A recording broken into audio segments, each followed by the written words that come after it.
Whenever you hear someone categorize a group, any group of people, as innately dangerous or defective in some way, just on the basis of who they are, if they're not trolling you, if they seem to believe what they're saying, I would encourage you to ask them what they mean.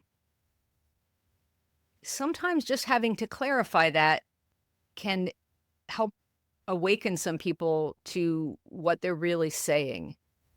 And I'd also encourage you to practice being able to express in your own words that you don't support people in power harming or threatening any group on the basis of who they are, whether it's the country they're from or their religion or what pronouns they use.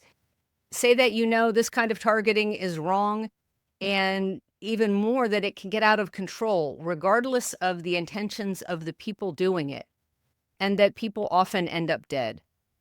You can point out that any group that is bigger than a few thousand people is going to contain examples of whatever crimes you want to attribute to it.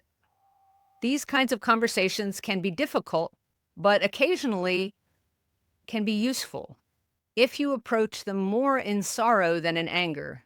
They're not the ones that should happen in place of actually doing things to prevent the kind of harm I'm talking about today. And they don't always lead to change. But with people you love or people in your family or community, they can be a way of letting people know where you stand gently without taking direct aim at them.